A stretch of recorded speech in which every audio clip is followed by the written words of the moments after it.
சென்னை எண்ணூர் கடற்கரையில் 4 இளம் பெண்களுடைய சடலம் கரை ஒதுங்கி இருப்பது பெரும் அதிர்ச்சியை ஏற்படுத்தியிருக்கிறது. சென்னை எண்ணூர் பெரிய குப்பம் கடற்கரை பகுதியில் 4 இளம் பெண்களுடைய சடலம் கரை ஒதுங்கியது. இது தொடர்பாக அங்கிருந்த மீனவர்கள் எண்ணூர் போலீசாருக்கு தகவல் தெரிவித்தனர்.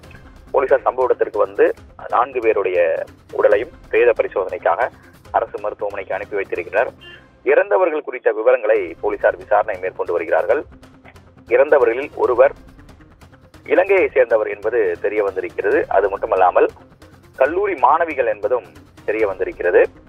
குறிப்பாக கல்லூரி மாணவி ஷாலினி, தேவகி செல்வம், பவானி, காயத்ரி ஆகிய 4 பேர் என்பது தெரிய வந்திருக்கிறது. இதில் தேவகி செல்வம் என்பவர் இலங்கை அகதிகள் முகாமை தங்கியிருப்பவர் என்பதும் தெரிய வந்திருக்கிறது. மற்றவர்கள் கும்மிடிப்பூண்டியை சேர்ந்தவர்கள் என்பதும் தெரிய வந்திருக்கிறது. இவர்கள் கடலில் குளிக்கும் போது மூழ்கி இறந்தார்களா அல்லது வேறு ஏதும் காரணமா என்ற கோணங்களில் தற்போது விசாரணை என்பது மேற்கொள்ளப்பட்டு வருகிறது. அவருடைய குடும்பத்தினருக்கு தகவல் தெரிவிக்கப்பட்டிருப்பதாக காவல்துறை தரப்பில் சொல்லப்பட்டிருக்கிறது. மேலும் கற்கள் சூழ்ந்த கடற்கரை பகுதியில் அவர்கள் உடல் கண்டெடுக்கப்பட்டிருக்கிறது. இதனால் காயங்கள், சிராய்ப்பு காயங்கள் அவர்களது உடலில் இருப்பதாக காவல்துறை தரப்பில் சொல்லப்பட்டிருக்கிறது. மேலும் பிரேத பரிசோதனைக்கு பிறகு இறப்புக்கான காரணம் குறித்து தெரிய வரும் என்று காவல்துறை தரப்பில் சொல்லப்படுகிறது.